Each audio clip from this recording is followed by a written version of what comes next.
Hello everyone, welcome back to Mohana Astrology, and today's video is about Rahu's Mahadasha. And there is a reason why I'm starting with Rahu's Mahadasha. We are living in Rahu's age, and currently Saturn is in Rahu's nakshatra, that's Shatavisha nakshatra. So what better time can be there to start with the Mahadasha series, and particularly with Rahu. Now, here I'm going to discuss what I found from my experience and not only from the texts. I'm going to mention what is written there in the texts as well, but a lot of findings, lot of discussion is about what I saw in my client's chart and how Rahu has given them results in his Mahadasha for them. Now, as we know that Rahu represents radical thinking, Rahu represents out of the box thinking, being away from tradition, all kinds of foreign matters, diplomacy, deception, and extremely sharp intelligence. Now, this intelligence can be positive or can be negative.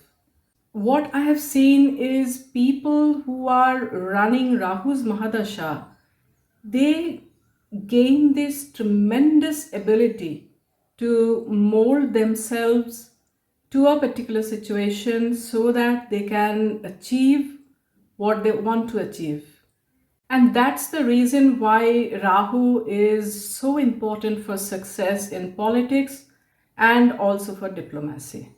Since Rahu is just a point and it doesn't have any physical existence, so the way it works in his Mahadasha is as per the Lord of the house where Rahu is posited in your birth chart, or if there is any conjunction with any other planet, Rahu will take the attributes of that planet and give results accordingly.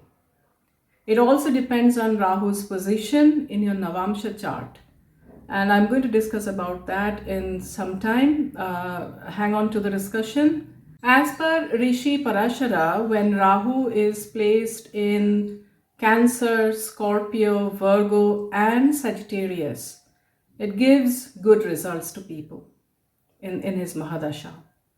And on top of that, if it's Kendra and Trikona position or posited in the Upachya houses, which is 3rd house, 6th house, 10th house, and 11th house of your birth chart, then the results become excellent. When Rahu forms Raj Yoga in the chart, that's it's making a connection with the Lord of the Kendra or Trikona houses, and also sits in one of these houses, it can give you great achievements during his Mahadasha. Normally, it is said that Rahu in the 12th house gives bad results. Yes, it does. But if the sign is Aries in the 12th house and a powerful moon is also sitting there, that is, if you have Taurus ascendant and Aries moon sign, I have seen Rahu giving unprecedented wealth to such people during his Mahadasha. Anxiety, all other things, health issues, they come. But the big time wealth also comes. In our traditional texts, it's written that Shani Bat Rahu, that is, Rahu is like Saturn. This way, a lot of people expect to have same results in Rahu and Saturn Mahadasha. But the results are never the same. Rahu is like Saturn in nature, in Tattva. Both are malefics, both are of air element, both have connection with Lord Shiva, but when it comes to giving results in the Mahadasha, Rahu will make you dream high and so high that you lose touch with the practicality and with the reality and keep chasing it. Whereas Saturn will bring such events and situations in your life where you get grounded to the reality, know your limits, and be practical. Rahu will suddenly make you larger than life. But when Saturn comes, it gives big success. It comes with a lot of hard work and persistence. And the success also remains there with you for a long time. These two are completely different impacts. Rahu also brings spiritual evolution in people. How? Rahu shows carrot and Saturn shows the ground reality. Rahu constantly lures. Come a little closer, you will get it. You will achieve some, but then you will lose it again. People who can curb this chase of greed and can ground themselves with some practicality, yet keep working, can actually be spiritually elevated during this Mahadasha of Rahu. It's a difficult work, but this is exactly what Rahu wants you to do. Let us now see what are the impacts of Rahu's Mahadasha that everyone going through this Mahadasha will experience. No matter in which position Rahu is in which conjunction Rahu is in, these are the generalized impacts that everyone experiences. Now, firstly, keep in mind that no matter what good results are promised, with a good placement of Rahu in your chart, you are still going to experience the negative traits because Rahu is a first rated malefic. So, what can you experience? Your appearance will become unkempt. You will not like routine. You will do things that you haven't done earlier. And these can be positive or negative doings. There will be sudden obstacles popping up in life, mental anxiety, irresponsible attitude, representing facts in twisted manner, conflicts with the close family members. All of these are general traits that everyone experiences, whoever is going through Rahu's Mahadasha.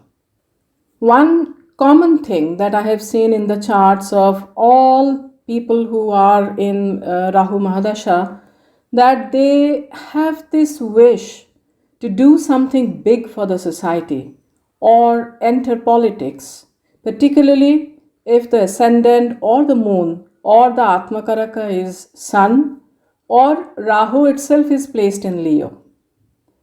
If you go to the depth behind this thinking, you will find that they are actually looking for name and fame through such work. It's the power position that they want. And it is the sun's trait. Authority, getting power, getting name, fame, all these are sun's trait. And Rahu is trying to manifest those during the Mahadasha. Rahu, if connected to the third house, to the fourth house, sixth house, seventh house, eighth house, ninth house, or 12th house in your birth chart, it can make you relocate to a different place or a city or to a foreign country even. It definitely brings foreign connection in some way or the other. To check correctly how this dasha will be for you, you need to see Rahu's position and condition in the Navamsha as well. It is that underlying karma from your past that you are going to experience during this Mahadasha. If Rahu is in friendly Navamsha, that's in the Navamsha of a friendly planet, forms good yogas in the Navamsha, all the ups and downs that you will experience in this Mahadasha will have the inner intent to make you a better person through purification. However, if the yogas in the Navamsha is negative, like Rahu sitting with Saturn or Mars or getting aspected by malefics, this Mahadasha can be extremely trying because there is a huge burden of past karma that you are supposed to burn during this Mahadasha. When does the most trying times come during Rahu Mahadasha? To assess that, you need to check the position, strength of the Antardasha planet, and also its relationship with Rahu. Whether this particular planet is a friend of Rahu or an enemy. In addition to that, it is the 6th and the 8th years, that is, When someone is going through Saturn Antardasha and Ketu Antardasha within Rahu Mahadasha, the most trying phase in life comes. Depending on in which house your birth Rahu is placed, these phases can bring big troubles in your life. So, this is an overview of what Rahu can give in his Mahadasha. There are so much more to it. I have just mentioned a few important ones. In the next video, I shall discuss about the Antardashas of each planet within Rahu's Mahadasha. So long for now. May God bless us all. Thank you so much for listening to the video. Please do subscribe and like the video if you feel this is informative. Thank you.